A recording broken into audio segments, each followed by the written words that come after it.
Hi everybody, it's Julie, Kansas City girl in a Colorado world, and this is Flosstube number 125, and this should be Wednesday, September 25th that you're seeing this video. I'm filming on Tuesday, the day before, and I am so excited about this Flosstube because I finally get to reveal a big new sampler.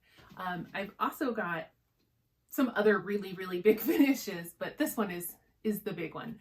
I'm so excited. So I have reproduced another antique sampler. This might be, I didn't look, but I think this might be my biggest one yet.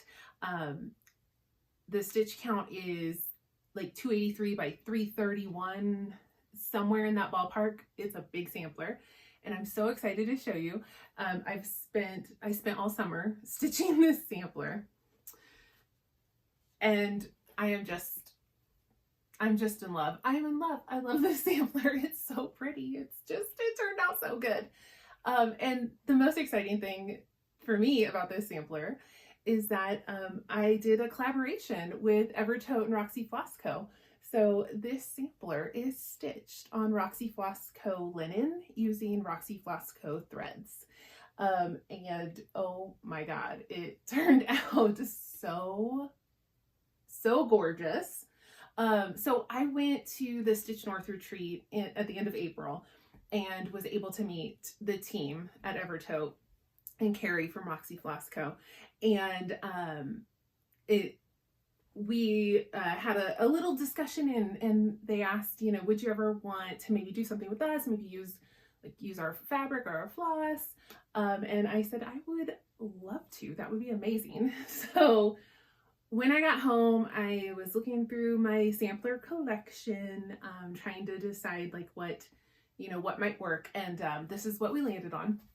So this is an undated sampler, but it's pretty clearly a Dutch sampler, at least as far as I can tell. This is a Dutch sampler. The windmill and several of the other motifs on the sampler kind of give that away, but there is no date, so I really don't know exactly how old it is. My best guess is late 1700s to early to mid 1800s. I mean, that's a big range, but I just don't know.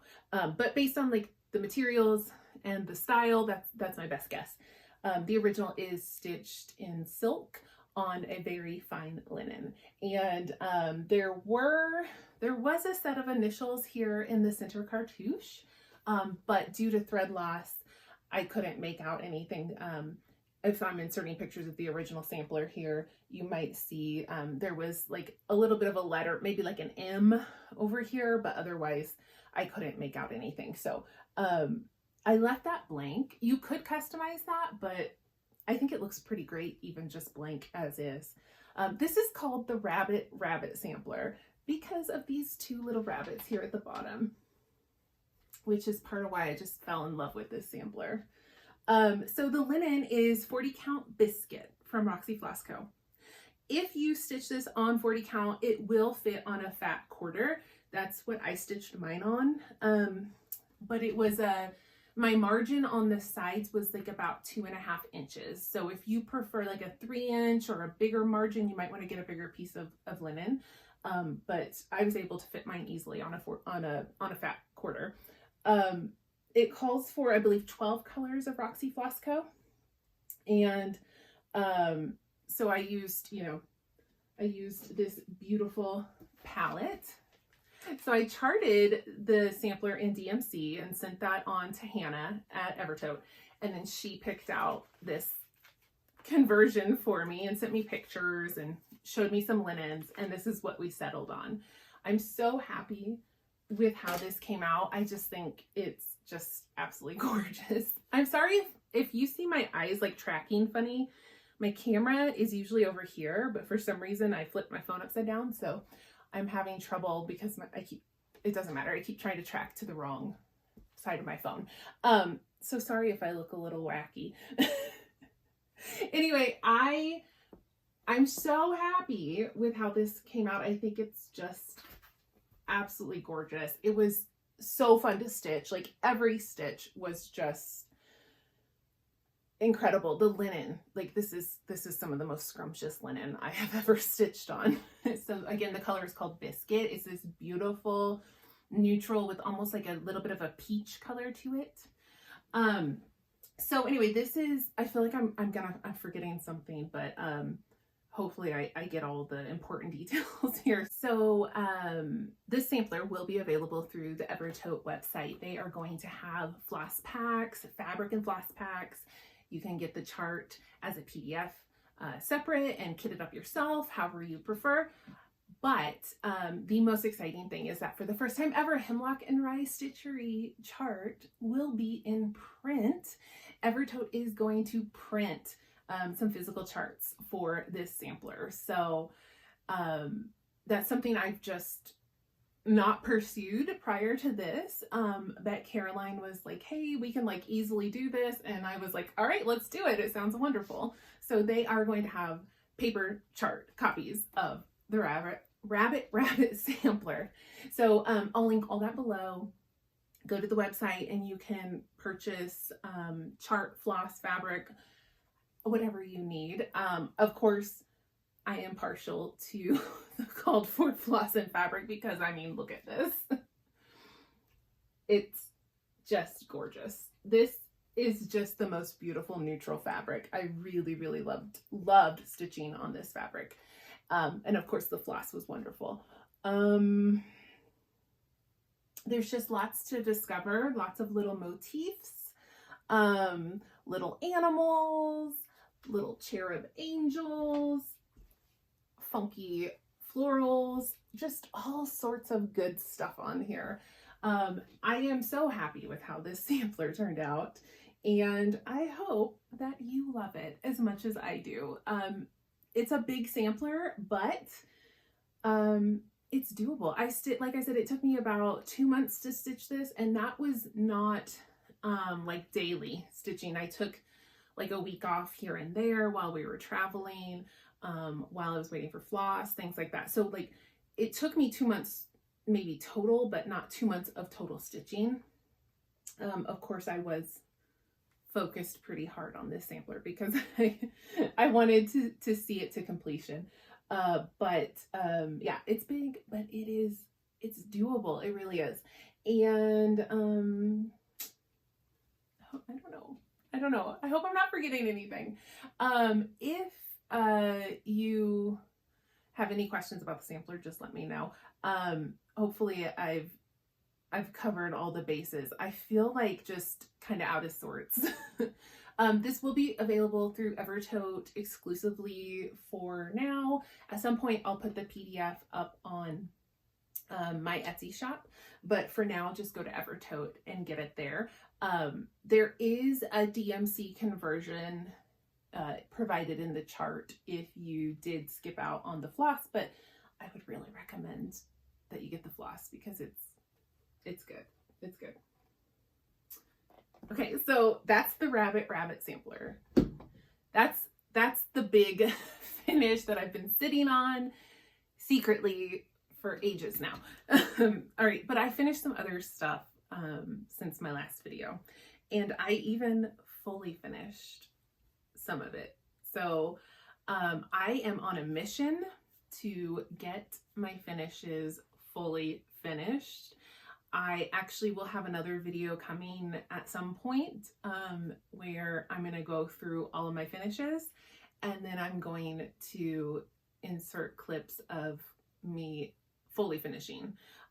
So I've done a lot, like over just the last weekend. So I was able to finish stitching and fully finish The Chance to Fly. This is by Forbidden Fiber Company.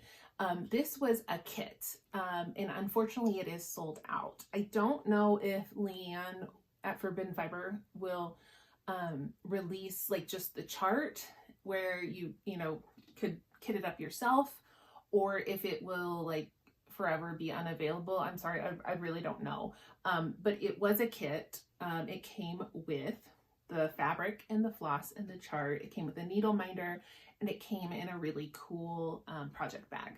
So it was gifted to me by my friend Victor.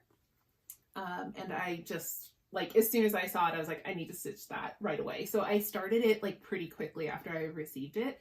And it stitched up like pretty quick. I couldn't put it down. I loved stitching this. It was so fun to stitch. So this is, of course, based a chart. It's called The Chance to Fly, but it's from the musical Wicked.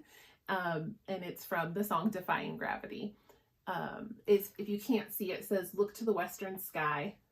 Everyone deserves the chance to fly."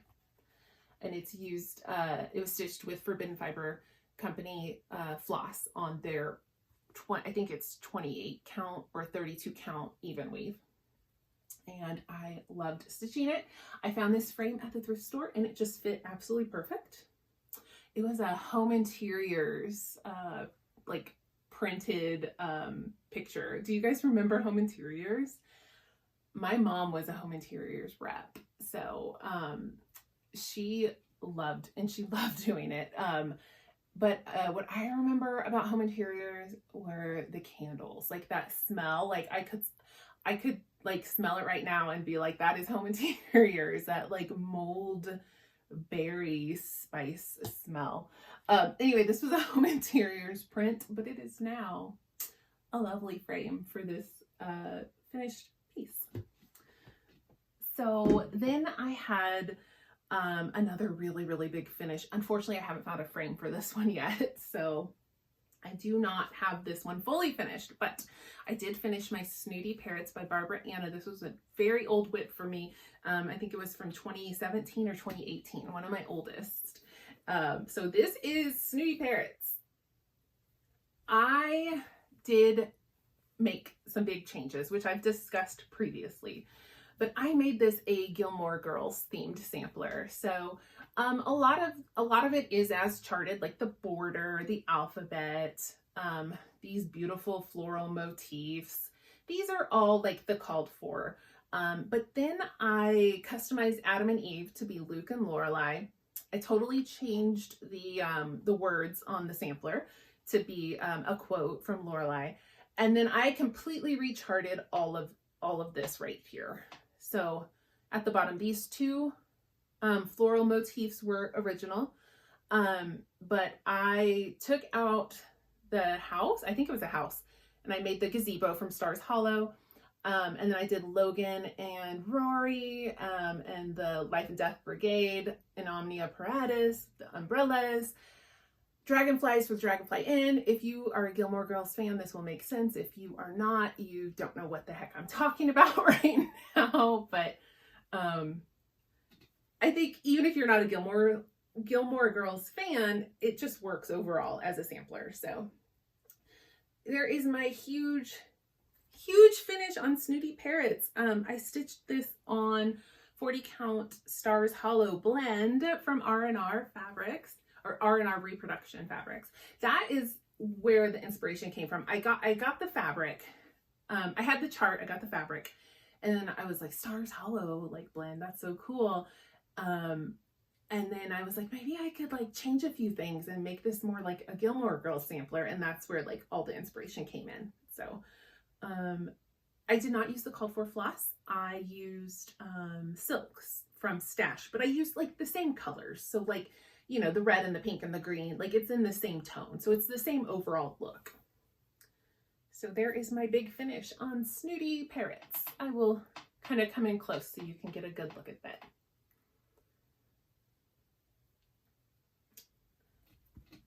I can't wait to get that framed, but I have yet to find a frame for that. Okay, so then I had another finish. I grabbed another old WIP, and I didn't necessarily plan to finish this, but once I got going, I couldn't stop, and I was like, you know, I could finish this.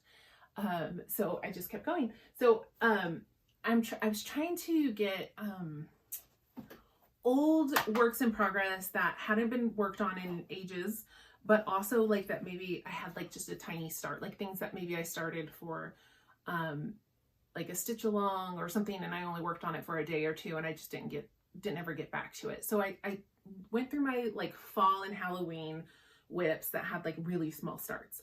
And one of them that I grabbed was Barbara Anna, another Barbara Anna. It wasn't even on purpose. Rampant Cats. So I had worked on this just like one day because I was doing something back then where I was starting like a new Halloween themed project like every day. So I only got to work on this one day and I just never got back to it. And I finally pulled it out and started working on it, and I just went until I finished. So this is the Rampant Cats. I think it might be called Rampant Cats Sampler. I got it from creativepoppy.com.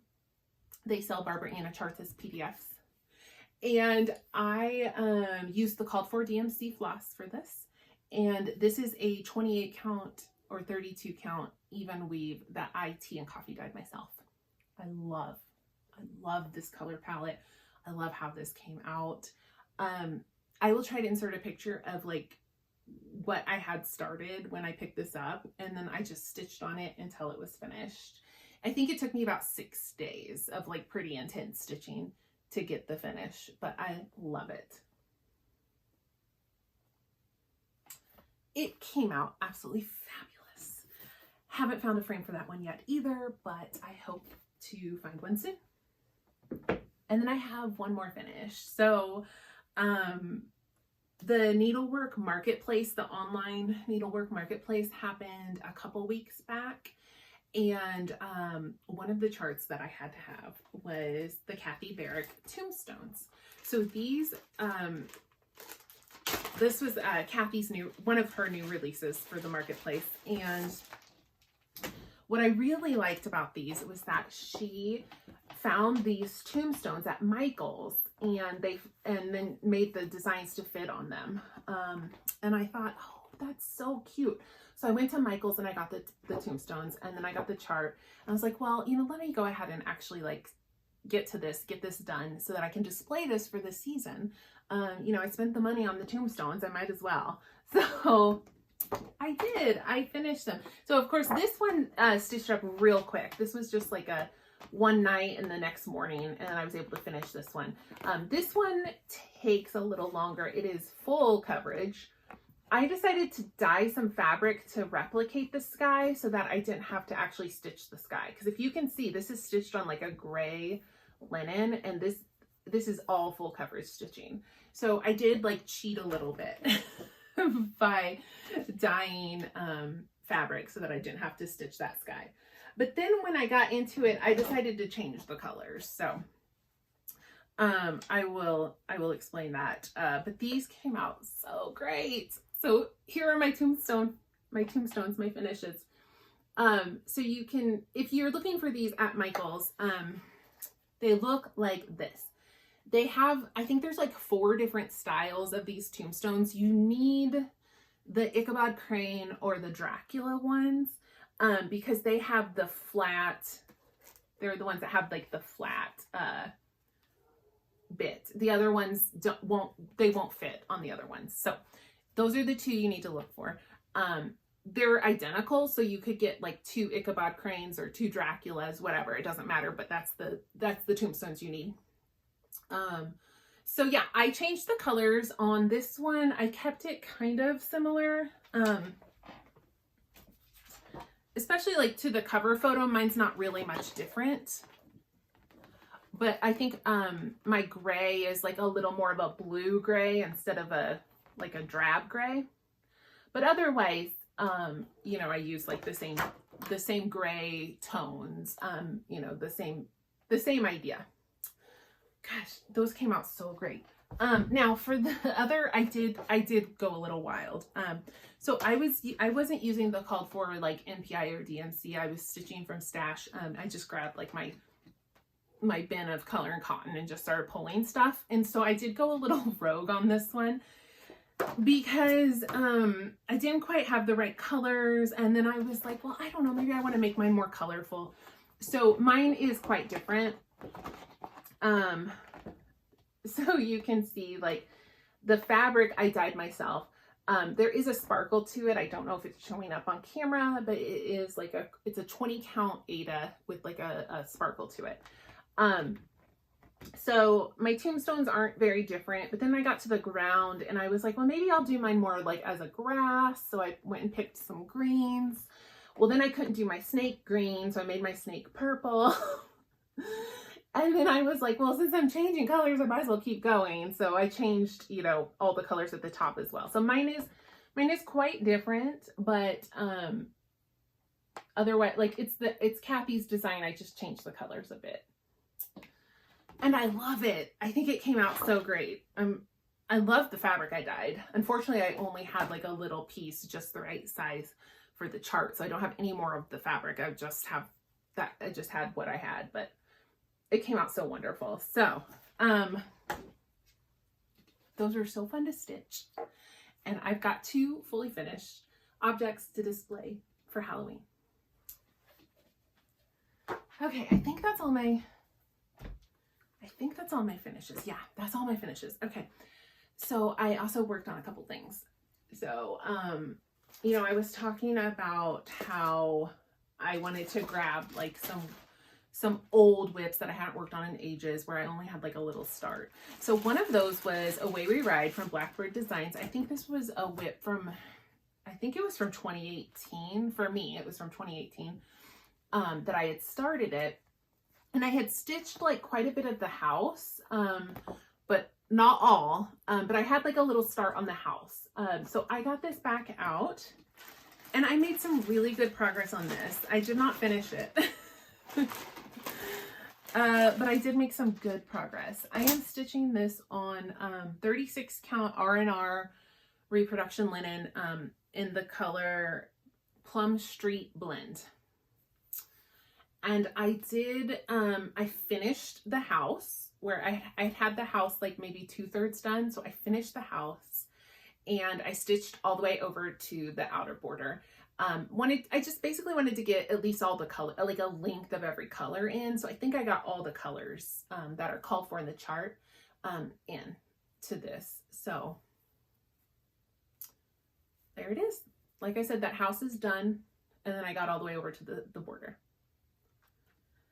Unfortunately, not a finish, but I was just happy to get that back out after years and years and years of saying, I need to get back to that. I need to get back to that. And then like never following through. Like it felt good to finally get that out.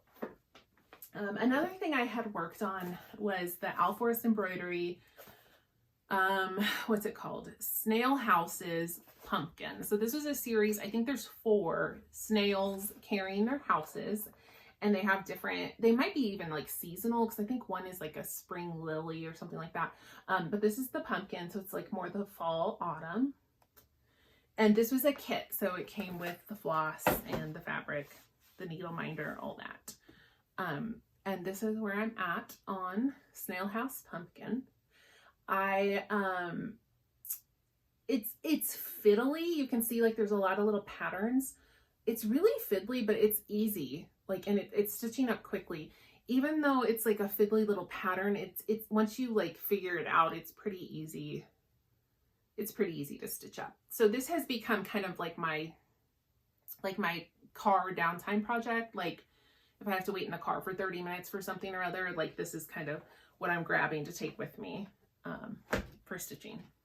And then I have one more whip. It's actually a new start. This is Sprouting Lupine Nature Walk Witching Hour. I have stitched one previously. I think it was called Twilight. So this is the Witching Hour, and this is the called for DMC. The fabric is not the called for. This is an old piece of Birds of a Feather linen. It's a 32 count linen that I like randomly had in stash. And this is like exactly the piece I had. It's this wide and it's just like a long skinny like remnant, and it's like just wide enough for this chart. So this is about 1/3 done. This should be an easy finish. I did all this like in one day. And the reason I wanted to start this was because I do have I already have one finished, and I have a finishing idea for it. I have it, it's not an idea, I've got it figured out how I'm going to finish it. And I actually had 2 of the things I'm going to finish it on So I was like, well, I wanted to stitch this other one anyway, so let me go ahead and stitch that up quick so that I can get them both finished and get them displayed. So super, I love sprouting lupine. Like, this is maybe the 4th or 5th I've stitched this year. I've loved all of my stitches from them. They, the patterns are just so good. The colors, oh, they're so good. So this is the Called For DMC. It's gorgeous. Gorgeous. I don't know what the Birds of a Feather linen was called, but it hasn't been available for years and years and years. So, it looks similar to like a Weeks Havana, but not quite, but like similar. I love how it's looking on the fabric. Okay, so that is all of the stuff I worked on. I want to show you just a tiny bit of haul. So I had mentioned the Needlework Marketplace. I grabbed that Kathy Barrick tombstones. And then I grabbed this Ink Circles woven clover because I am committed to another Ink Circles round robin that makes my 3rd, I think. So I need to get this started, but I was waiting for the pattern to come in, so now I need to get going. These are actually really quick for me. They're 115 square, and I'm only doing the 4th. I've been able to do it on the ones I've done thus far. Like, I've been able to stitch them in like 2 days, so it won't take me long. I just gotta get going. But this is the one I got from Needlework Marketplace. I also got this Counting Puddles Books Are Magic. I couldn't resist. Someone sent this to me on Instagram. They were like, did you see this? And I was like, no. It's like, dang it, I need it. I think it's so pretty. I do think it's gonna be like a little fiddly to stitch. There's a lot of back stitch, French knots, but it's stunning. It's gorgeous. It's gorgeous. So I don't know when I'm going to stitch that, but it is so pretty. And I had to do it. It did make me think of another pattern. Not that it's the same pattern, but it made me think of another pattern that I have, that I need to start. And it's from Mod Cross. Sarah at Mod Cross has one. I think hers is, I think it's also called Books Are Magic. Hopefully I'm putting a picture in. And it says something like, books are magic you can take with you, or something. I can't remember exactly what it says. And I had forgot I never like started that one. I need to start that one. I had it kitted up and everything. And what's really cool about Sarah's pattern is that you can customize the book spines to like put your favorite books. After you stitch them, you can like stitch the titles in of your favorite books. So I have 2 patterns now I need to start. And then I got from Shaded Stitchery, Mary had this new release. This is Tree Medley. So I pre-ordered this. I love this. I don't know. It's like, it's not going to be a ton of stitching. It should stitch up really quick. But they're just like these adorable Christmas trees. And I don't know. I want this for Christmas. I love this. So those were my marketplace purchases. I really tried to be restrained because I have so much. And I'm trying to be super duper selective now. Like, I don't want to buy anything unless I can see myself stitching it like soon. So speaking of Nuri, a Shaded Stitchery, she has started to offer her charts as printed charts, as you saw from this. So previously, Nuri's charts were all available as PDFs, but now she is doing printed charts.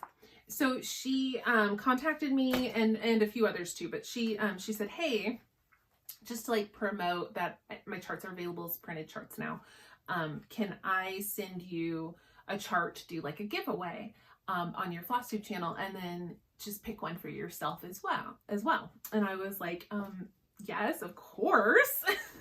So the one that I picked for the giveaway is My Necessity, the one that took the cross stitch world by storm.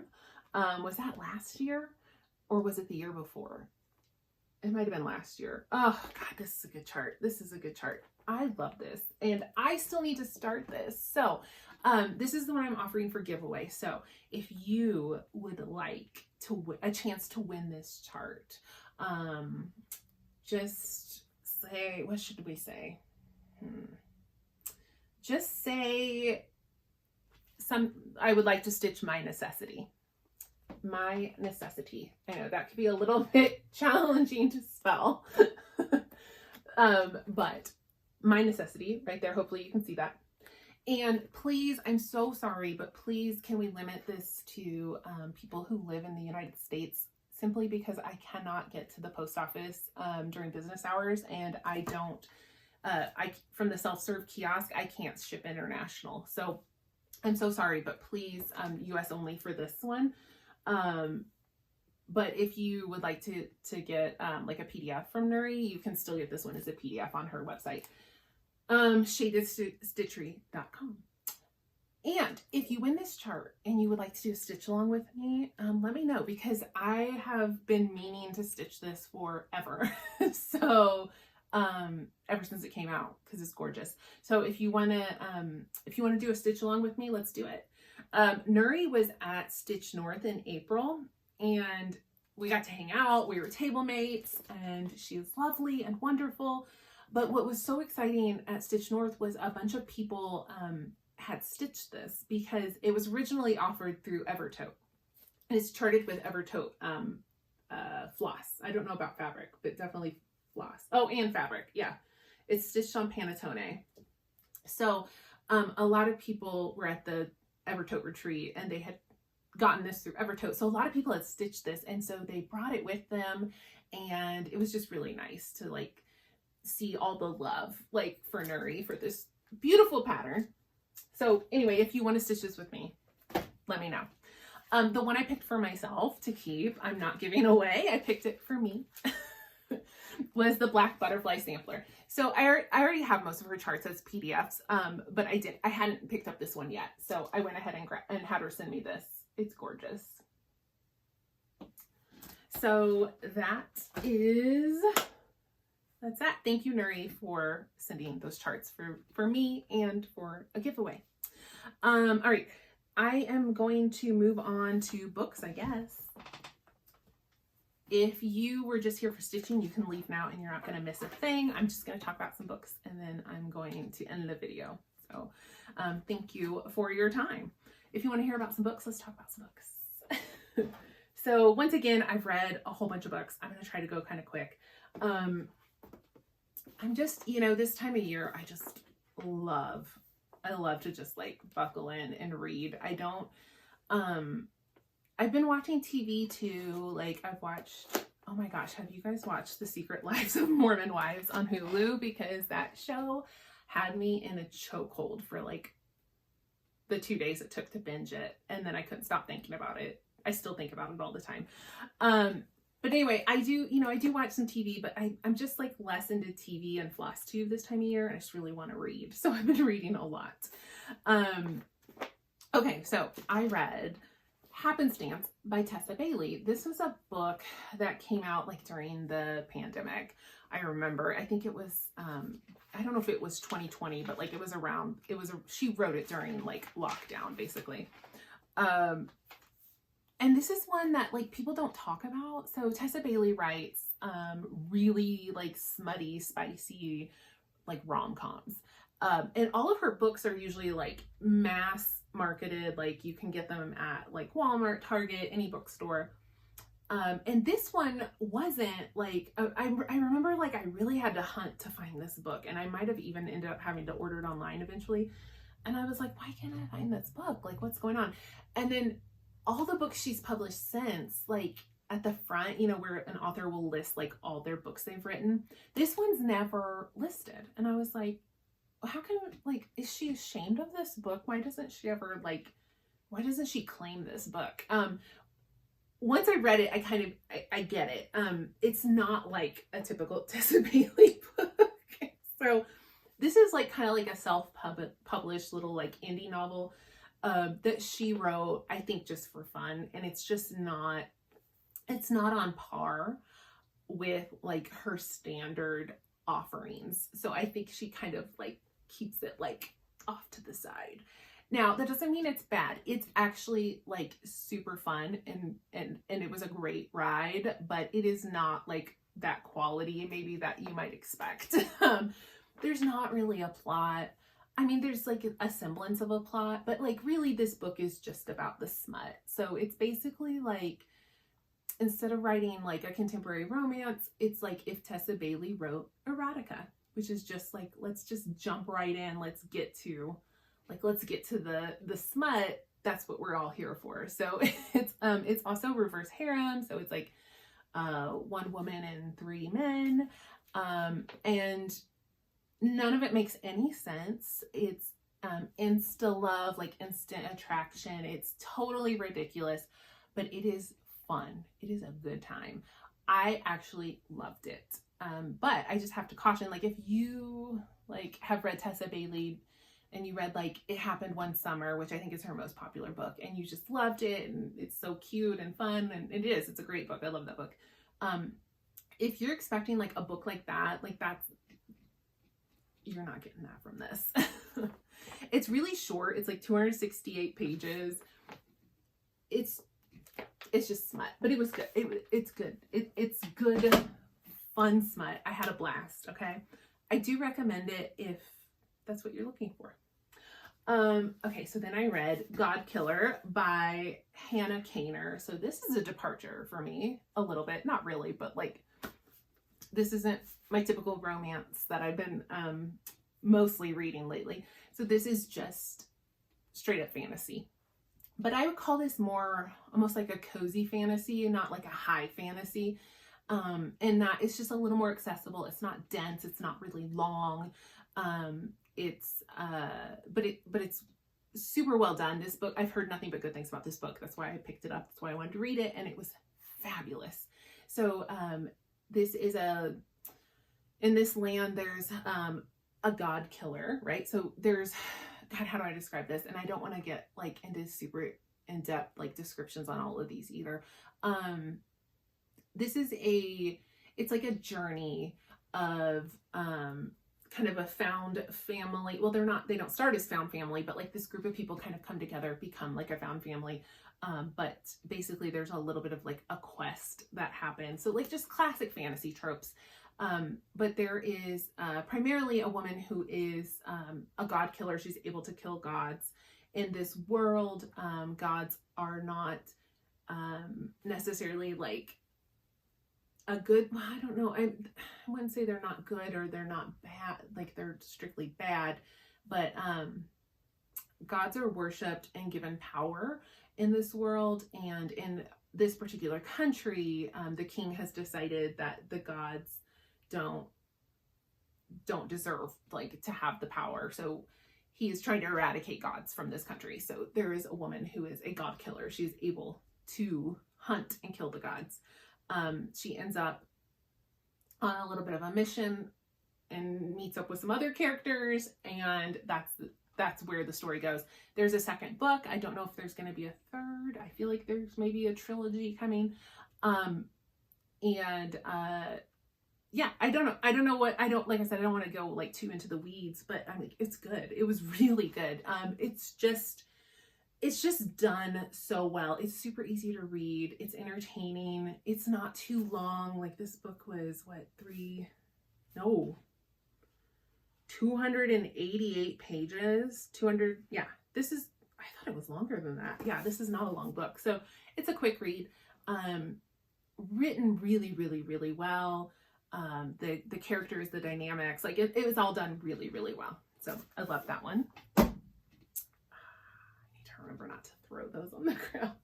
Okay, so this was a book I was so excited about. This is Blackbird Oracle by Deborah Harkness. So a little like preamble. Deborah Harkness wrote the All Souls trilogy. That's A Discovery of Witches, Shadow of Night, and The Book of Life. That series was turned into a TV show, which I think was on AMC, A Discovery of Witches. So she wrote the trilogy. The trilogy concludes everybody's happy, right? Well, now she is writing more in this story. So you can just read the trilogy and be done, and it's great. It is one of my all-time favorite series. I have reread it many times. She released a fourth book called Time's Convert, which primarily followed like another character from the trilogy. So it was kind of like a little bit of like a spin-off. Very good. Well, now she's got this book, and now we are going back into the world of All Souls, and the two main characters, Diana and Matthew from the trilogy, are back, and we are now back like in it with them. So it's like maybe 10 years later, 7 or 8 years later. I don't know. It's like there's a time jump. But this book is going back into the world of All Souls. You do need to read, I think you need to have read at least the trilogy. I don't think you probably strictly wouldn't have had to read Time's Convert before you read this one, but if you've read the first like 3, you might as well read Time's Convert too. So anyway, I say this because somebody was like, I told them I was reading this, and they were like, oh, I was thinking I should pick that up. And then I was like, well, yeah, like you read the trilogy, right? And they were like, what? No. And I was like, oh, no, you need to, you need to read the trilogy first. So just throwing that out there. I loved this book. I was just really like loving being like immersed back in the world, of that trilogy. But this is a little different. Like it's a little slower, a little less plot. It's kind of like setting up like where the story's going to go. But there's a lot of history, and I love it personally. I think some people are not loving this book, and I get why, but I personally loved it. It's kind of like how I love Outlander books, all of the Outlander books, but some people like just cannot read them because you're getting like a little too into like the detail and the everyday, and it's like not always like fast, fun, exciting. But if you love the writing and you love the characters, then it can be just such a joy. So in this book, Diana finds out about some of her family's past that she did not know, and so she travels to like her father's side of the family. She thought they were all gone. She finds out they're not. There are still some relatives around, and she goes to like reconnect, and she learns all of this history about her father, about her mother, about herself, all these things she just didn't know. And I loved it because I love like a juicy, gossipy like family drama. So I was sat and I was ready like to hear, about these relatives that have done some things. But it's the beautiful writing that I love. Again, if you've read All Souls trilogy, you already probably know how good it is, and this is probably already on your radar. If you haven't, I would definitely recommend it. I would highly recommend. But you got to start with the trilogy. Okay. What next? Okay. I read The Long Game by Elena Armas. This is a contemporary romance. This was really, really cute. So this author wrote The Spanish Love Deception and kind of became like, viral, really popular for that book, which I also loved. This is it's a new setting, like a new series. And then there's a second book that just came out, like set in the same like cute little town. So this was really cute. I really like this one. The main character is kind of sent like she messes up at work, and her dad, who owns the company, like sends her off like to kind of like let everything die down with like the media storm. And he sends her to this like nowhere mountain town, and is like, hey, go help like coach this or not coach, but go help like with PR and managing and all that for this like soccer team. And she gets there, and there is a man who is coaching the team, and it's like their story. But yeah, it was entertaining. I've loved everything by Elena Armas. But this one in particular, I really enjoyed the male love interest. He is like so swoony. His love language is acts of service. I just love that. I really loved it. The female character is a little prickly, but I still enjoyed. I didn't mind. But really, for me, it was like the male character was like kind of the star of the book. Anyway, I did like that quite a lot. I think I gave it 4 out of 5 stars. Like, it wasn't like perfect for me, but like it was very good. Okay, I've got a couple more to talk about. I'll try to be a little quicker. Sorry. So D, Stitch Dad, D's 20 Stitches, messaged me and was like, I'm reading this book. You should check it out. It is called The Companion by E.E. Ottoman.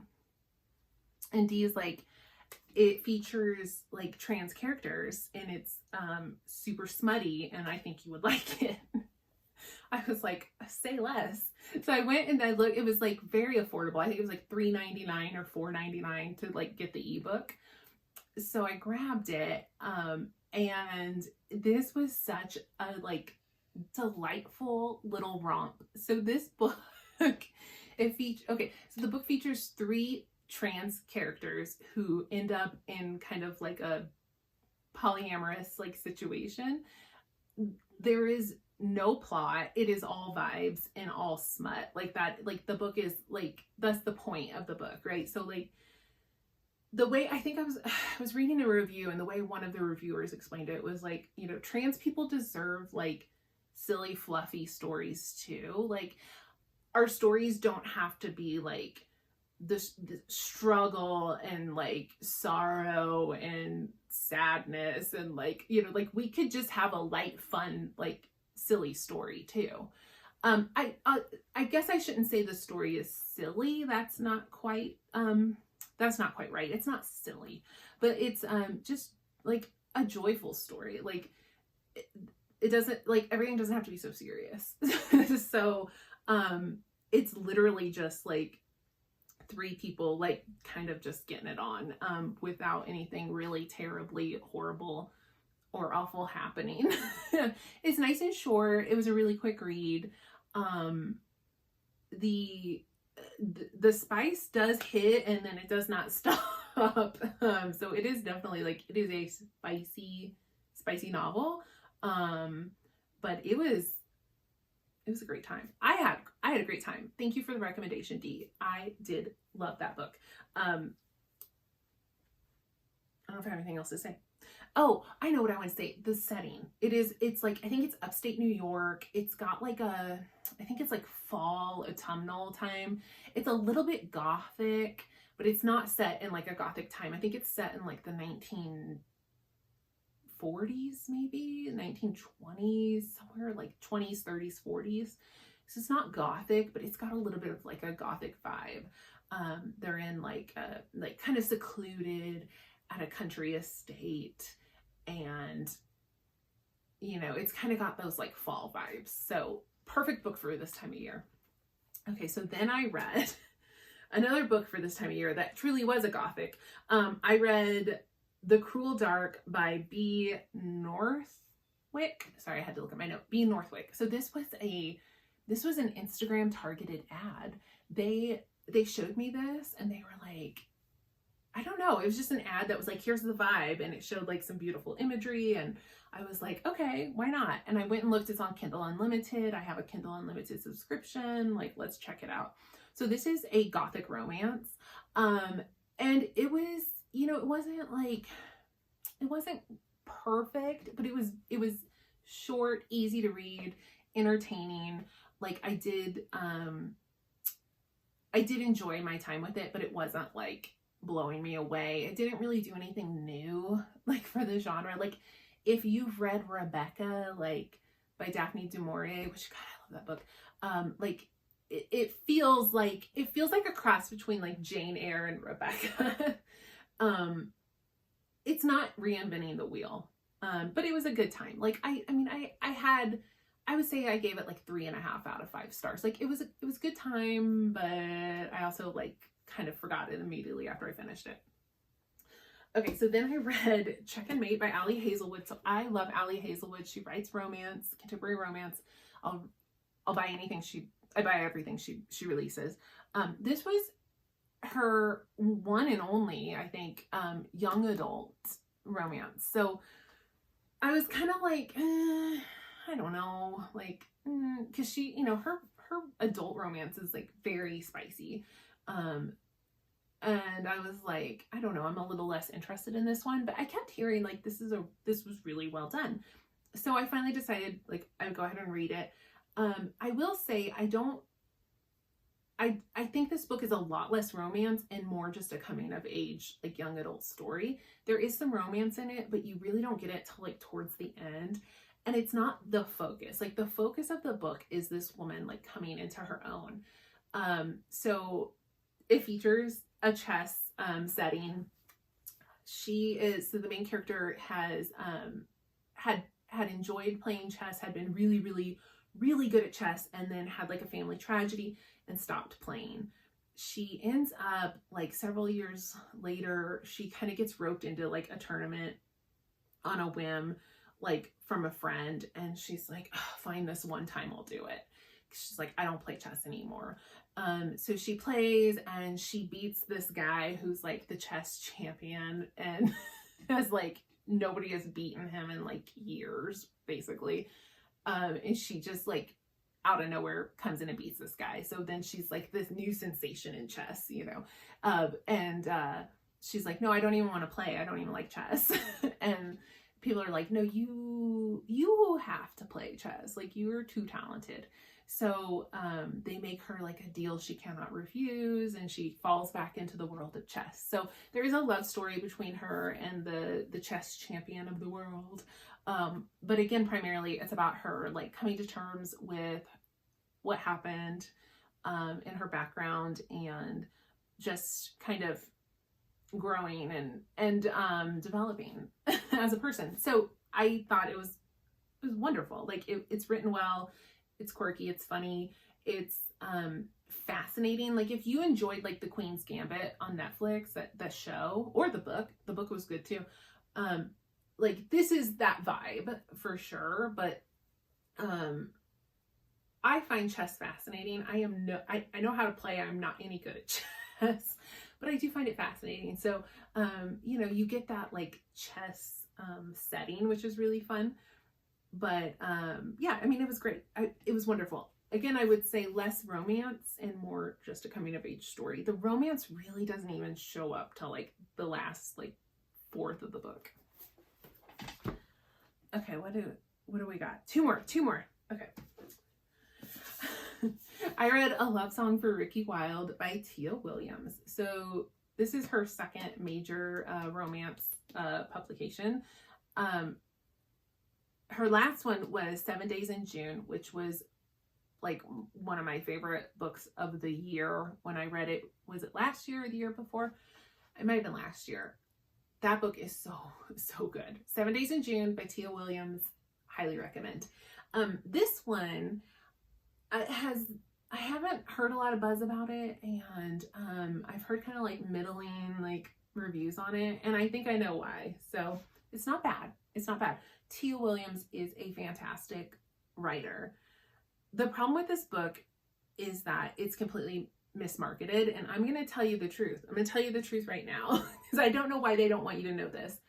This is like a fantastical, magical realism, like time travel, immortality, like kind of weird vibe to it.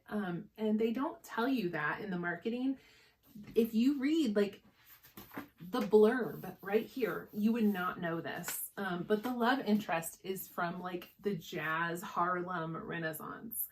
And the main character is like modern day, the female lead is like a modern day like woman. And this man like has, spoilers, I'm sorry. This man has become immortal and is just like perpetually like 28 years old. And they meet in modern day and they fall in love.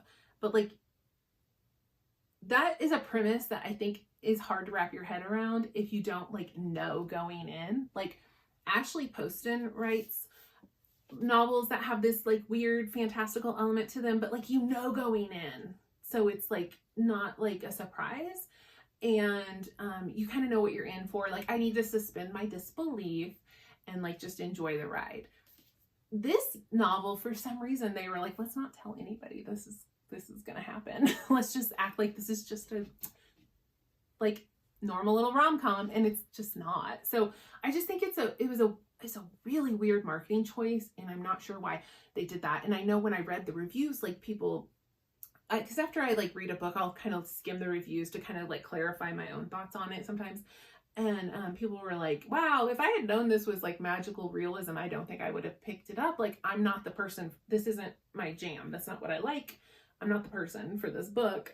They shouldn't have, you know, like they should have told me because I wouldn't have bothered. So then it gets like a low rating because people are like, this is weird. Whereas if you kind of know going in, maybe not so weird for you. Anyway, it fell flat. It fell a little flat for me. And I feel like some of that is because like I felt a little bit bamboozled. But Tia Williams is a good writer. The characters were great. Like, well, I know what else fell flat for me. I loved the main female character. I loved her personality. I loved her. I really was like vibing with her. The male lead, to me, just had like no personality. Like, there was just nothing there. It was very, like, he was lacking for me. I felt like she was so fleshed out, and he was just like,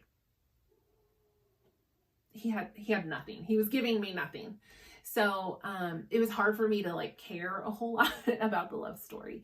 The secondary characters, like the friends and the mentors and stuff, like they were great. So like there were aspects that I really, really loved. But ultimately, like it really fell short for me. And yeah, just I can kind of see now why people are like, yeah, it was okay. Whereas like 7 Days in June was so good, and people were like just raving about how amazing that book was, and then like nobody was really talking about this one, and I was like, huh, that's weird. Well, now I know. So yeah, I won't be keeping that one. Okay, last I didn't mean to talk this long about books like usual. Okay, last book.